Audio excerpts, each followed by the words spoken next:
네, 사랑하는 성도 여러분, 오늘은 요한복음 4장 43절로부터 54절을 통해서 기다리기 힘든 문제가 있거든 이란 제목의 말씀을 전합니다. 저는 2021년 올해 초에 이제 행하시는 그 일을 보고 예수님을 믿으라는 시리즈의 말씀을 전하고 있습니다. 이 공간복음에서는 예수님께서 행하신 기적을 기사 또는 이적이라는 말로 많이 소개합니다. 기사라고 하는 말은 깜짝 놀랄 만한 일이라는 뜻을 갖고 있고요. 또 이적이라는 말은 인간의 고통과 어려움을 해결해 주는 능력이라고 하는 뜻을 가진 디나미스라는 원어를 쓰고 있습니다. 그런데 요한복음에서는 예수님께서 행하신 모든 기적을 표적이라고 말씀하고 소개하고 있습니다. 여기 표적이라고 하는 세메이온이라고 하는 말은 영어로 우리 지난주에 다룬 것처럼 사인이라는 뜻인데, 그래서 하나님의 뜻을 드러내주는 행위다라고 하는 그런 의미를 갖고 있습니다. 요한복음 20장 30절부터 31절에 요한복음을 기록한 목적을 밝히고 있는데요. 거기 보면 예수께서 제자들 앞에 이 책에 기록되지 아니한 다른 표적도 많이 행하셨으나 오직 이것을 기록함은 너희로 예수께서 하나님의 아들 그리스도이심을 믿게 하려 함이요 또 너희로 믿고 그 이름을 힘입어 생명을 얻게 하려 함이라고 말씀했습니다. 결국 요한복음의 표적은 그 표적을 보고 예수님을 하나님의 아들 그리스도로 믿게 하려는 것이 그 목적이 되는 것입니다. 그리고 그 표적을 보고 생명을 얻고 더 풍성히 얻게 하려는 것이 예수님께서 표적을 보여주신 목적이 됩니다. 그러므로 오늘 본문의 표적도요, 읽을 때 단지 놀라운 기사나 능력 있는 이적으로만 봐서는 안 되고요. 그 표적이 드러내고자 하는 하나님의 뜻이 무엇인지, 그 표적이 보이고자 하는 예수님은 어떤 분이신지를 만나려고 하는 그 마음으로 오늘 말씀을 여러분 들으셨으면 합니다. 오늘 본문에 보면 예수님께서 요한복음 4장에 우리가 잘 아는 사마리아 여인을 구원하시는 그 본문과 연결되는 것입니다. 그래서 사마리아 여인을 만나 주시고 이제 갈릴리 지역으로 이제 북쪽으로 오셔서 넘어오시는데, 사마리아 지역에서 이 수가성 우물가에서 한 여인을 만나 구원해 주시는 것을 우리가 잘 알 것입니다. 그리고 그 여인의 초청으로 이 수가성 사람들을 이틀 동안 이제 예수님의 말씀을 듣게 됩니다. 그러면서 저들이 많이 예수님을 믿게 됩니다. 주목할 것은 예수님께서 사마리아에 가셔서는 그 어떤 기적도 표적도 베풀지 않으셨다는 겁니다. 다만 말씀만 하셨는데도 그 말씀으로 예수님을 믿었던 것입니다. 그런데 갈릴리에 와서 보니까 사람들의 태도가 다른 겁니다. 오히려 갈릴리 고향 사람들이라고 더 믿지 않았고 표적만 구하는 것이었습니다. 그래서 예수님은 48절에 안타까운 마음에 예수님은 이렇게 말씀하시죠. 너희는 표적과 기사를 보지 못하면 도무지 믿지 아니하리라. 그런데 갈릴리 사람들은 정말 무언가 놀라운 일만 보는 것을 그렇게 바라는 것을 책망하시면서도 한 안타까운 사정을 간구하는 한 사람의 청을 거절하지 아니하시고 그 한 사람을 위해서 오늘 표적을 보이시는 그 장면을 보면서 여기서 우리도 올해 여러분 무슨 일을 만나든 특히 기다리기 힘든 문제가 있거든 우리도 어떻게 살아야 되는지, 어떤 예수님을 만나고 어떤 예수님을 어떻게 경험하기를 소망해야 하는지 본문을 통해서 좀 알아보고자 하는 것입니다. 첫 번째, 오늘 본문 우리가 정말 기다리기 힘든 문제를 만나거든 오늘 본문이 가르치는 첫 번째 우리에게 교훈이 있다면 그것은 예수님을 만난 사람들의 말을 믿으세요라고 하는 것입니다. 내가 믿기 힘들 때 예수 믿는 다른 사람들을, 예수님 만난 다른 사람들의 말이라도 믿어야 되지 않겠습니까? 사실 우리는 정말 긴박하고 어려운 일을 만나면 지푸라기라도 잡는 심정으로 세상 소문도 믿지 않습니까? 우리 믿음은 이렇게 시작할 수도 있습니다. 예수 만난 사람들의 말을 먼저 믿고 움직이면서 우리 믿음이 시작되기도 합니다. 오늘 본문에도 보면 자신의 아들이 병들어서 인간이 할 수 있는 모든 수단과 방법을 다 써보았지만 이제 거의 죽게 되어 이제 지푸라기도 잡는 긴박한 그런 마음으로 이제 죽어가는 아들을 둔 왕의 신하가 등장하는데요. 아마 그도 예수님의 소문을 들었을 것입니다. 그런데 그분은 이제 왕의 신하거든요. 근데 명분이고 체면이고 할 거 없습니다. 아들이 지금 죽게 됐는데요. 각색 질병을 고치시고 물로 포도주를 만들었다는 그 갈릴리 가나에 다시 예수님이 오신다는 소식을 사람들이 막 전하니까 그 이야기를 듣고 예수님 앞에 나온 겁니다. 그래서 오늘 본문 46절과 47절에 보면 예수께서 다시 갈릴리 가나에 이르시니 전에 물로 포도주를 만드신 곳이라 왕의 신하가 있어 그의 아들이 가버나움에서 병들었더니 그가 예수께서 유대로부터 갈릴리로 오셨다는 것을 듣고 가서 청하되 내려오셔서 내 아들의 병을 고쳐주소서 하니 그가 거의 죽게 되었습니다. 이렇게 말합니다. 예수님이 가나에 머무르실 때 왕의 신하가 예수님께 달려 호소를 하는 겁니다. 내 아들이 죽게 됐습니다.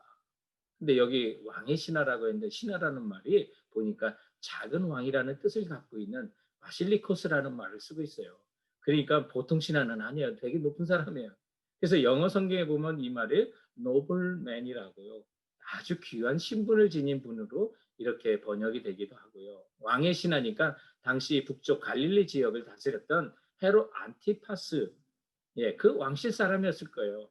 근데 어떤 주석가는 이 사람이 헤롯의 젖동생인 마나엔이라고 하기도 하고 헤롯의 청직이었던 구사라고 하는데 정확한 것은 그저 그냥 되게 높은 왕궁의 사람이었다는 것만 여러분 아세요. 근데 그의 신분도 죽어가는 아들에게는 아무 소용이 없었습니다. 예수님께서 행하신 이적을 들어서 알고 왔는데 그 예수님이 지금 가나에 와 계셨다는 소식을 들으니까 무조건 달려오게 된 거죠. 가버나움에서 가나로 가는 거는 높은 산을 올라갑니다. 등산과 같은 길입니다. 그런데 그는 사랑하는 아들을 살리겠다는 일념 하나로 그 먼 길을, 그 고생길을 찾아온 겁니다. 여러분, 정말 여러분이 기다리기 힘든 문제가 있거든. 달려가셔야죠. 소문이라도 붙들어야 되지 않겠습니까? 그런데 믿는 자는요, 그 소문도요, 예수님에 대한 소식을 들어야 합니다. 믿는 사람들이 먼저 경험한 예수님의 그 이야기도 듣고요. 그 간증도 들어보고요. 우리는 헛소문을 듣고 움직이는 사람이 아니라 예수 만난 사람들의 간증이나 경험을 듣고 우리 믿음을 그렇게 시작해 볼 수도 있는 것입니다. 그리고 아직은 믿음이라 할 건 없지만 오늘 본문의 이 왕의 신하는 급한 삶의 문제로 표적이나 하나님의 기적을 정말 의존하는 믿음입니다. 그런데 그 믿음도 여러분 정말 기복신앙이라고 너무 비난하지 마세요. 정말 아들을 사랑하는 아들로서 자기 아들을 살려야 한다는 절실한 필요는요. 때로는 기적도 바라게 되고 그리고 이적도 나타나기를 바라는 마음이 있는 거 아니겠습니까? 그래서 오늘 본문에 보면 왕의 신하는 예수님께 나와 지금 믿음으로 시작하는 거예요. 매달리는 거예요. 내 아들 살려달라고요.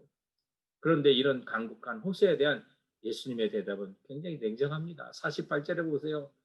예수께서 가라사대 너희는 표적과 기사를 보지 못하면 도무지 믿지 아니하리라. 그런데 저는 이 다음 구절에서 예수님이 이 왕의 신하의 아들을 고쳐주시잖아요. 그 아들의 그 병을 고쳐주시면서도 이 말씀을 하셨다는 게 이건 왕의 신하 들으라는 말도 있지만 갈릴리 사람들 또 이 가나 사람들 이 사람들에 대한 책망이었던 것 같고요. 오히려 이 왕의 신하에게는 더 큰 믿음으로 나갈 수 있도록 격려를 위한 도전이었고 자극이었던 것으로 보여요. 너가 소문만 믿어서는 안 된다.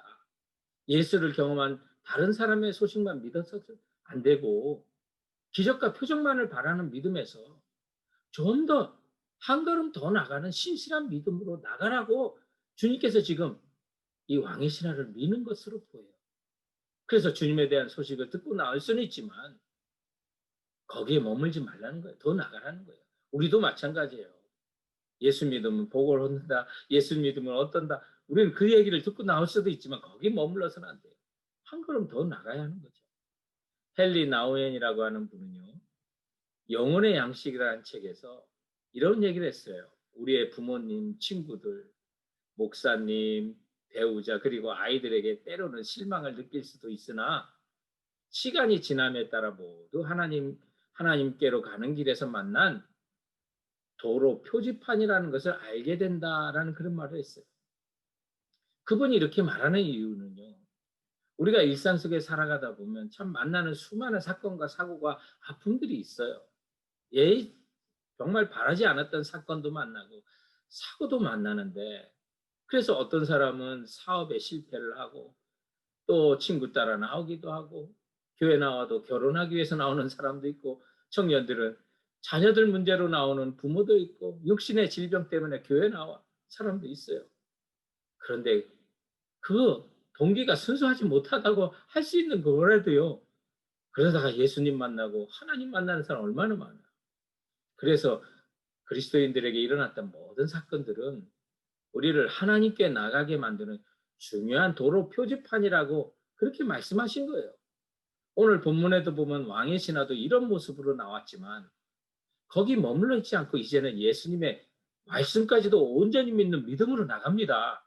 그러므로 성도 여러분, 우리가 여러 가지 환경 때문에 주님 앞에 나왔다 하더라도요, 또 예수 만난 사람들의 소문이 좋아서 그 소식을 듣고 나왔다 하더라도 거기서 머물러서는 안 되고 한 걸음 더 나가서요, 이제는 예수님의 말씀까지도 온전히 믿는 믿음으로 나가야만 합니다. 그러므로 오늘 본문을 통해서 기다리기 힘든 문제를 만나가던 두 번째 우리에게 주시는 말씀은 주님의 말씀도 믿어야 합니다라는 거예요. 주님의 말씀을 믿어야 합니다. 예수님 앞에 간신히 사람들의 말을 듣고 나온 이 왕의 신하가 이제 예수님 내려오셔서 내 아들의 병을 고쳐주소서라고 그렇게 간구하는데요, 예수님께서 뭐라고 하시냐면 너희는 표적과 기사를 보지 못하면 도무지 믿지 아니하리라, 이런 말씀을 하시니까, 그런데 그 말씀을 듣고도 기적과 표적을 간구하는 이 한 영혼을 위해서 예수님은요, 이제는 주님의 말씀을 믿는 사람으로 만드시는 그 장면들을 보게 돼요. 그러므로 여러분, 어떤 동기로 나왔던 우리 믿음은 이제 한 단계 더 성장하셔가지고요, 예수님의 말씀까지도 온전히 믿고 순종하는 자가 되어야만 하는 것이에요. 그래야 우리 인생에 주님 살아계심을 경험하고 하나님은 지금도 역사하신다는 것을 알 수 있게 되죠. 오늘 본문의 49절과 50절을 보세요. 신하가 이르되 주여 내 아이가 죽기 전에 내려오셔서 예수께서 이르시되 가라 내 아들이 살았다 하시니 그 사람이 예수께서 하신 말씀을 믿고 가더니라고 돼 있어요. 이때 왕의 신하니까요, 신분도 높으니까 예수님께 한마디 할 수 있었지 않았을까요? 무슨 그리 섭섭한 말씀을 하십니까? 내가 누군데요? 와서 고쳐주시면 되지요. 충분히 이런 말 할 가능성도 있지 않겠습니까? 그런데 왕의 신하는 주님의 말씀에 전혀 동요하지 않았습니다. 예수님께서 가라, 내 아들이 살았다 하시는데 왕의 신하는 그 말을 믿고 다시 가버나움으로 돌아갑니다. 지금 이 왕의 신하는요, 아들을 고치기 위해서 그 먼 길을 달려온 겁니다. 그런데 그냥 살았다, 돌아가라 하니까 또 돌아갑니다. 이 길을요, 제가 어제 구글 맵에서 찾아봐서 길이를 재보니까 52km 정도 되더라고요. 직선거리니까요. 차가 가는 길이에요. 근데 그 당시 그 왕이 달려갔던 옛날 길을 이렇게 계산하면요, 그게 65km 정도 됩니다. 그래서 여러분, 스페인에 까미노 길 있잖아요. 사람들이 성지순례하면서 걷는 길을. 그런데 그와 같이 예수님께서 사셨던 그 길을 걷는 2009년에 이 지역에 지저스 트레일이라고 하는 그 길을 조성했는데, 바로 이 길이 왕의 신하가 예수님의 소문을 듣고 가나까지 왔다가 가버나움으로 간 그 길입니다. 그 길이가 65km예요. 그러니까 지금도 걸어가면 1박 2일을 가야 되는 먼 거리입니다. 올 때는 더 멀어요. 그런데 고생해서 왔는데 예수님의 말씀을 그대로 듣고 지금 가는 겁니다. 여러분 한번 생각해 보세요. 그러면 예수님은 왜 가시지 않으시고 말씀으로만 왜 그렇게 명령하셨을까요? 예수님은 가지 않고 왜 말씀으로만 그렇게 하셨을까요? 저는 예수님께서 이 반응을 통해 왕의 신하의 믿음의 성숙을 기대했던 것 같습니다. 그렇게 만드신 거예요. 진정한 기적은 눈에 보이는 가시적인 방법, 기적이나 표적으로만이 아니라 말씀을 의지하고서도 얼마든지 가능한 것이라는 것을 가르쳐 주시는 그 예수님의 모습이 보여요. 그리고 왕의 신하는 이런 주님의 기대에 부응하는 성숙한 믿음의 사람으로 반응해요. 그래서 오늘 본문 그 말씀의 50절을 보세요. 그 사람이 예수께서 하신 말씀을 믿고 가더니, 이제 이 신하는요, 예수님에 대한 소문과 소식만 듣고 왔다가 이제 예수님의 말씀만 믿고 이제 그 먼 길을 다시 돌아가는 장면들을 보게 됩니다. 주님께서 당시 표적과 기적만을 바라는 유대인들에게 바라시는 믿음도 저는 이것이라고 믿습니다. 그리고 오늘날도 예수 믿으면서 자기 중심의 예배를 드리고 오직 복 받기만을 바라면서 그저 벌 받지 않으려고 예배 시간 정말 채워서 하나님의 진노를 안 살려고, 여러분 그건 진짜 예배 아닙니다. 순수하게 진심한 마음으로 주님께 예배 드려야 되고요. 표적과 기적만을 바라는 우리 신앙이 아니라 하나님께 영광 돌리고, 오늘 주님께서 말씀만으로도 정말 이 표적을 보여주신 것은 당시의 표적과 기적만을 바라는 유대인들에게 믿음은 이것이라고 지금 보여주는 겁니다. 말씀을 믿고 의지하는 그 순간 이미 기적은 일어났다는 것을 보여주는 거예요. 저는 이 순간 이 왕의 신하의 믿음의 근거가 달라지기 시작했어요. 더 이상 자기 마음속에 존재하는 희망이, 그리고 사람들이 말한 예수에 대한 소문이 믿음의 근거가 아니에요. 이제 그의 삶을 움직이는 거는, 전에는 예수님이 그곳에 오셨다는 사람들의, 예수 만난 사람들의 소문만도 듣고 움직였는데 이제는 그가 예수님의 말씀을 믿고도 움직이는 사람이 된 거예요. 여러분, 우리가 예수님을 오래 믿으면서 정말 무엇 때문에 예수 믿어요? 무엇에 의해서 움직여요? 예수 믿었더니 이거 좋겠더라? 좋았더라? 사람들의 말? 아니에요. 예수님의 말씀에 그대로 순종하고 그 발걸음을 내딛어 보세요. 그것이 성숙한 믿음이고, 정말 우리가 기다리기 힘든 문제가 있거든. 여러분, 이제는 예수님의 말씀대로, 예수님의 말씀 떨어지는 그 순간 움직여 보세요. 어떤 일이 내 삶 속에 일어나는가 보세요. 그리고 오늘 이 예수님의 말씀을 듣고 서둘러 집으로 가고 있는 이 왕의 신하의 그 모습을 한번 상상해 보세요. 우리에게도 예배를 통해서 말씀을 우린 받잖아요. 성경 통독을 통해서, 묵상을 통해서, 나눔을 통해서 주님이 우리에게 말씀하시고 우리를 만나주시면 그 말씀을 듣고 믿고 그 말씀대로 걸어가는 모습을 여러분 우리는 보여야 하는 거예요. 주님이 이걸 바라신다는 사실을 믿으시기 바랍니다. 그리고 나아가 오늘 본문에 기다리기 힘든 문제가 있거든. 본문이 가르치는 세 번째 교훈이 있다면 그것은 예수님, 바로 그분을 믿어야 한다는 거예요. 지금까지 우리가 연약한 믿음이 있다면 예수님에 대한 어떤 소식이나 기적을 만났다든지 그거 믿고도 움직일 수가 있었어요. 그런데 성숙하면 예수님의 말씀에도 따르고요. 그리고 더 나아가 주님께서 오늘 이 표적을 보여주신 이유는 예수님, 그분을 믿기를 원하셔서 이 표적을 보여주시는 거예요. 오늘 본문을 보세요. 가버나움에 돌아가는 이 왕의 신하는 아마 쉬지 않고 집으로 가버나움으로 달려갔을 것 같아요. 그런데 내려가는 길에 종들을 만납니다. 여기 내려간다고 하는 것은 이제 지중해하고 갈릴리 호수 사이에 산맥이 있어요. 거기에 가나가 있어요. 그러니까 올라갈 때는 아주 등산하다 고생해서 올라가고, 이제 가버나움을 갈 때 그 산맥을 따라가다가 내려가니까요. 그런데 내려가는 길에 51절부터 보세요. 내려가는 길에서 그 종들이 오다가 만나서 아이가 살아있다 하거늘, 52절, 그 낫기 시작한 때를 물은즉 어제 7시에 열기가 떨어졌나이다 하는지라. 그의 아버지가 예수께서 내 아들이 살아있다 말씀하신 그때인 줄 알고 자기와 온 집안이 다 믿으니라 라고 돼 있어요. 아이가 살았다 하거늘 그 낫기 시작한 때를 물으니까 어제 7시였다고, 그때 열기가 떨어지기 시작했다고 합니다. 오늘 이 사실을 통해서 이 왕의 신하는 하루 넘게 지금 달려왔다는 것도 알게 되잖아요. 먼 길이어서. 그리고 왕의 신하는 예수님 말씀하신 그 순간에 아이의 열기가 떨어지고 살아나기 시작했다는 것을 알게 되죠. 사실 그 시간이 이 왕의 신하가 순종한 시간이에요. 믿고 가니라 그 시간. 우리에게 필요한 것이 이거예요. 정말 기다리기 힘든 문제가 있거든요. 주님 말씀하신 그 순간 믿고 행동하면 지금 언제 그 결과가 나타날지 모른다 하더라도 여러분, 오늘 이 말씀을 통해서 우리에게 주님이 가르치시는 건 그거예요. 이 왕의 신하가 예수님의 말씀에 움직이기 시작한 그 말씀을 믿고 움직이고 순종하기 시작한 그 시간에 이미 이루어진 거예요. 그래서 간구하는 것은 이미 이루어진 줄 믿으라고 하셨어요. 오늘 우리에게도 그래요. 정말 기다리기 힘든 문제가 있거든. 주님께 간구하시고 주님이 말씀해 주시고 주님이 지시하시고 가라 하시고 말씀하신 대로 우리가 순종하는 그 순간 이미 그 기적은 그 사건은 해결된 걸 믿으시기 바랍니다.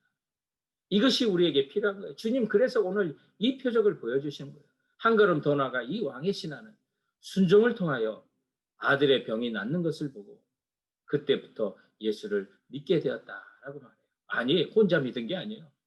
온 가족이 다 믿었어요.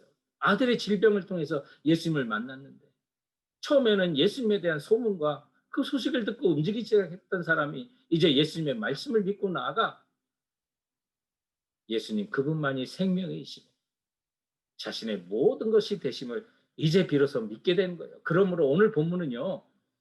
병들었다가 병 고침 받은 사건이 아닙니다. 아들의 질병으로 아버지와 온 가족이 예수를 믿게 된 사건이에요. 이것이 오늘 표적을 보여준 본래 의미가 되는 거예요. 표적을 통해서 병들었다가 병 고친 게 아니다. 예수님을 믿게 됐다는 거예요.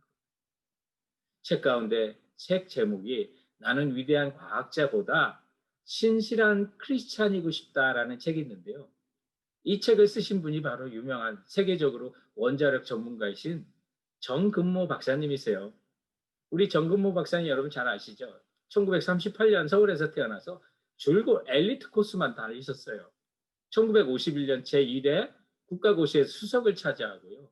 그래서 경기중학교에 입학을 했고 경기고등학교에서도 수석으로 입학하셨고요.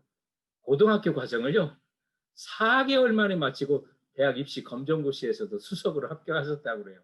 그리고 서울대학교 물리학과에도 차석으로 합격했고 서울대를 졸업한 후에는 서울대 행정대학원에 수석으로 입학해서 1년간 공부하다가 미국의 미시간 대학으로 유학을 떠났던 아주 뭐 시험만 보면 다 잘 되는 사람 같아요. 그리고 그 미시간 대학에서도 석사 과정을 거치지 않고요. 박사 과정으로 곧바로 들어가고 박사 과정도 2년 6개월 만에 마치고 24살이에요. 그 어린 나이에 박사가 됐어요. 그리고 플로리다 대학의 교수가 되셨는데 그때 수많은 매스컴으로부터 이 24살에 대학 교수가 됐으니까요. 그분 별명이 보이 프로페서예요. 꼬마 교수. 그런 별명을 가졌어요. 그 후에 MIT 공대 핵공학과 연구원을 거쳐서 뭐 이 핵융합 연구소를 창설하고 책임자로 연구도 했었고요. 미국의 핵융합 연구의 중요한 임무까지도 맡았다 그래요.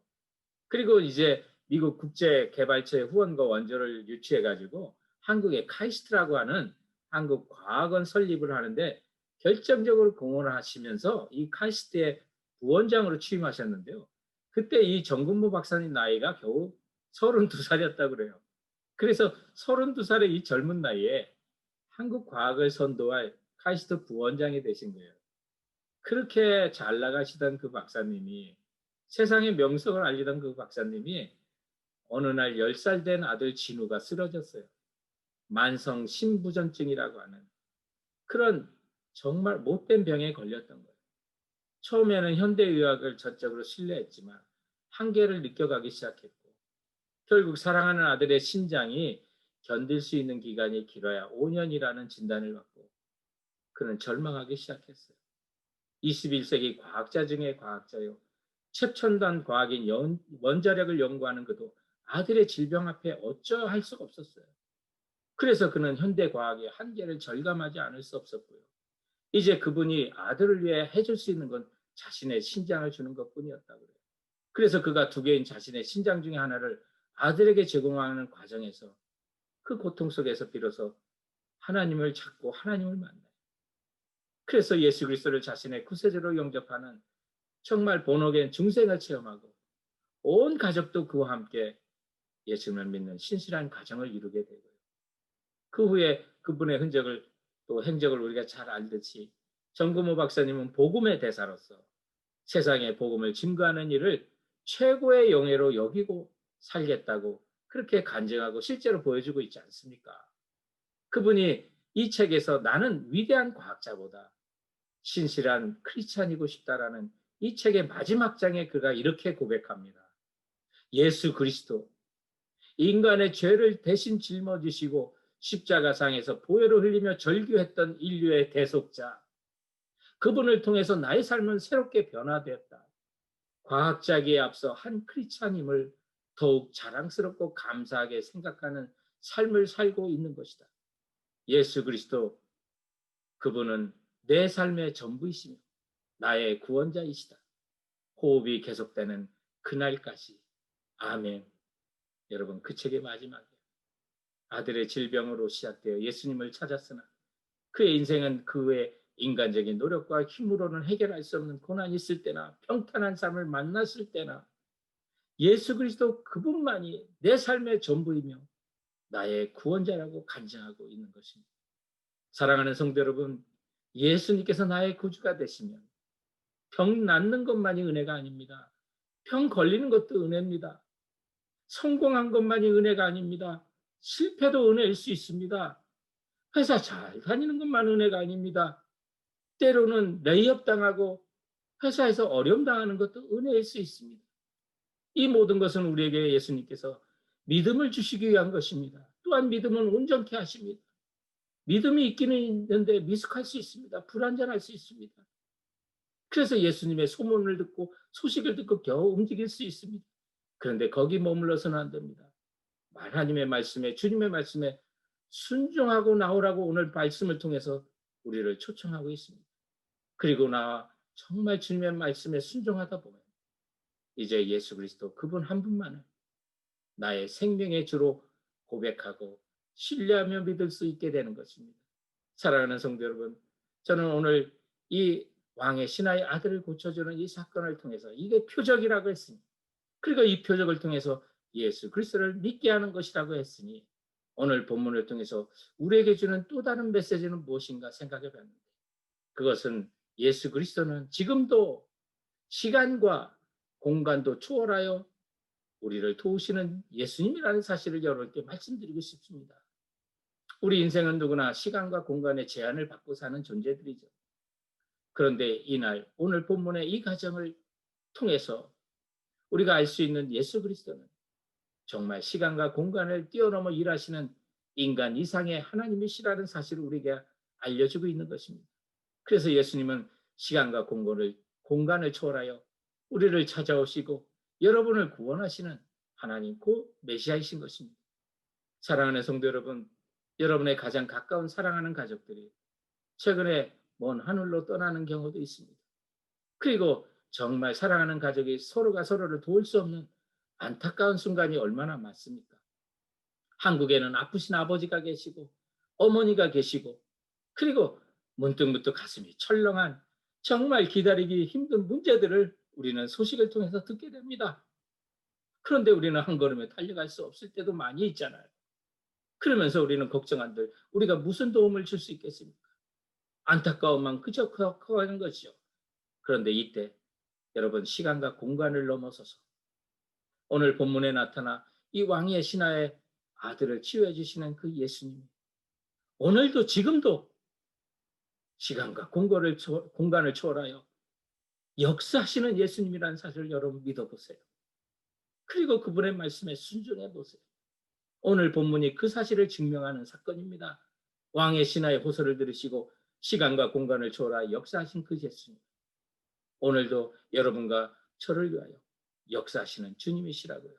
하늘의 보좌를 버리시고 정말 2000년 전에 이 땅에 오셔서 십자가에서 자신의 몸으로 우리의 죄를 짊어지시고 피 흘리신 그 예수 그리스도는 코로나 확산으로 인하여 이 국가에서 고생하며 사는 우리의 기도에도 응답하시고 공간을 넘어서 다가오시고 지금도 나와 함께 하시는 그 예수님 그리스도라는 사실을 믿으시기 바랍니다. 그리고 이제는 그분의 말씀을 듣고 걸어가십시오. 그리고 결국 예수 그리스도 그분 한 분만으로 우리는 만족합니다 라는 고백을 우리는 모두가 드릴 수 있을 것입니다. 이 예수 그리스도로 말미암아, 그리고 이 예수 그리스도를 믿음으로 말미암아 2021년 올해 그 어떤 고난도 헤쳐나가 승리하는 우리 모두가 되시기를 주님의 이름으로 축원드립니다.